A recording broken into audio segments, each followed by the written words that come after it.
So in a move that's either kind of ironic and kind of funny, or one that's very appropriate, I have taken several online classes about how to do online classes.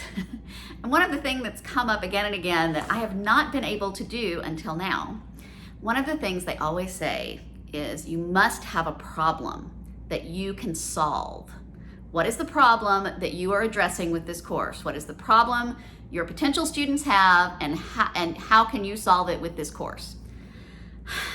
Well, that's been a problem for me because all of my classes are about faith, they're about the Bible, and if your problem is you're struggling with faith, I can't promise that you won't be struggling with faith when you finish the class, because that's just something that's gonna happen.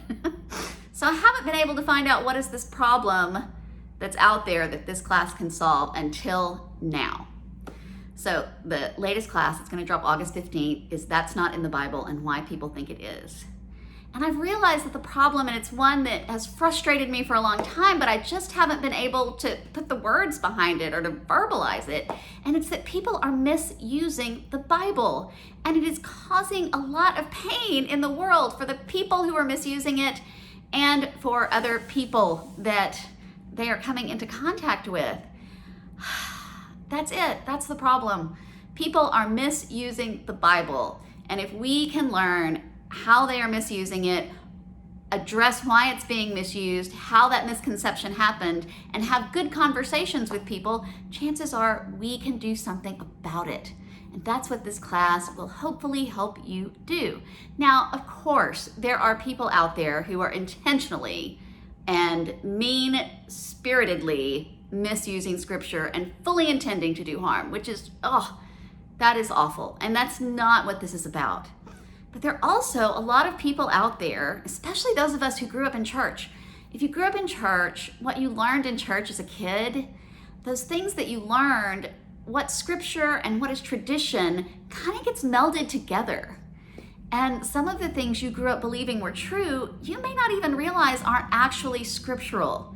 They are just things that came out of the tradition of your church. Now, sometimes those are awesome, good, great, amazing things. Church traditions can be rich and inspiring and meaningful, and they can also be dangerous and harmful. So, the problem this class addresses is that people are misusing the Bible, and we need to be able to talk about that, to talk about it intelligently, to talk about it lovingly, and to have discussions and promote what's really in the Bible and what the Bible really says about certain things. I kind of feel so good that I've realized this, because it's a problem that has frustrated me for a long time, and it's one that I never really put words to and identified as a problem. The problem is people are misusing the Bible, and it is causing harm to themselves and to others. And this class, That's Not What It's in the Bible and Why People Think It Is, will give you the resources you need to have your own vocabulary and the own knowledge, the own information to engage with folks who are misusing the Bible and to talk about what's really in the Bible. Scriptures are a gift from God, and God gave us the scriptures so that we would know how much we are loved. We would know that God is a God who keeps promises. We would have guidance on how to make it through this world. God never ever intended the scriptures to be used to do harm, to be used as a weapon, to be used to hurt people. So let's get out there and make sure that people know what is in the Bible and what the Bible really says about certain things. So, that's not in the Bible and why people think it is.